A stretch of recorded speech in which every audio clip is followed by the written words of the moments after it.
প্রথমত 19 তারিখ তো একটা সরকার সর্বদলীয় বৈঠক ডেকেছে, সেক্ষেত্রে আপনাদের যে 20 জন সাংসদ, আপনাদের স্বীকৃতি কবে হবে এবং কবে থেকে আপনারা অফিসিয়ালি এনডিএতে বসবেন লোকসভায়, কেন 20 তারিখ থেকে স্টার্ট হচ্ছে সেশন?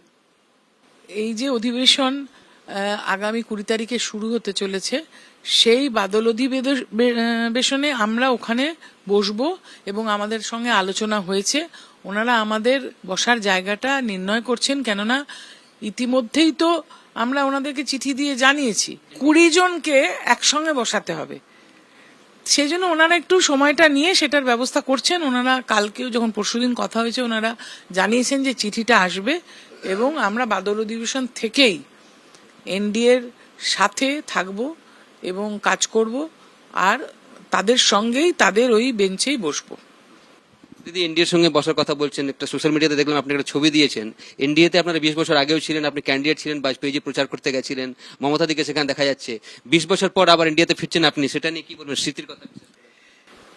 সেই সময় যখন দল নতুন তৈরি হয়েছিল তখন কিন্তু এনডিএর সাথেই নেত্রী ছিলেন এবং সেই জোটেই কিন্তু নির্বাচনে লড়াই হয়েছিল 98-তে 99-তে উনি মন্ত্রীও হয়েছিলেন।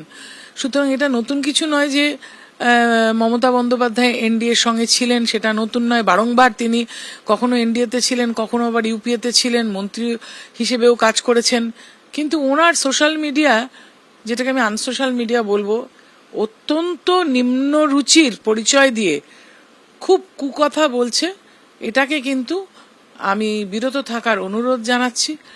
আর ওনারা এইভাবে কুকথা বললে তারপরে যে ওনাদের উপরে আইনি ব্যবস্থা নেওয়া হবে সেটা তো বলাই বাহুল্য। গতকালও দেখলেন আপনার একজন লোকসভা নেতা বলছিলেন কি বিজেপি মদতে তারা যাচ্ছেন, 2 বছর পরে কোথায় থাকবেন সেটা মানুষ বুঝে নেবে, মানুষের কাছে তারা কেন যাচ্ছেন না, তাদেরকে আগের অ্যান্টি ডিফেকশন অ্যাক্টে কোনো পদক্ষেপ নেওয়া হচ্ছে না, কেন স্বীকৃতি দিচ্ছেন স্পিকার, সেটাও প্রশ্ন করছে। কোন নেতা কি বলেছে আমি এতে কান দিই না, জানেন। হিন্দিতে একটা কথা আছে, হাতি চলে বাজার তো কুত্তা ভঁকে হাজার। সততার সাথে কাজ করার যে পরিকল্পনা আমাদের ছিল, তার জন্যই কিন্তু আমরা মমতা বন্দ্যোপাধ্যায়ের সঙ্গে কাজ করছিলাম। বিগত 5-7 বছরে যে লুটতরাজ চলেছে সেটা তো সংবাদ মাধ্যমে আপনারাও দেখতে পাচ্ছেন, আমিও দেখতে পাচ্ছি। আমরা তার সঙ্গে সেই লুটতরাজের অংশ হিসেবে থাকবো বলে নিশ্চয়ই আসেনি। আগামী 21 জুলাইয়ের নিয়ে কিছু ভাবছেন? শহীদই হয়। শুনুন, শহীদ কে?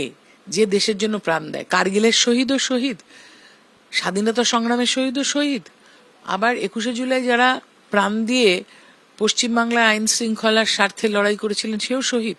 আমরা স্মৃতিতর্পণ চিরকালও করেছি, এখনো করব। এবিপি আনন্দ, এগিয়ে থাকে, এগিয়ে রাখে।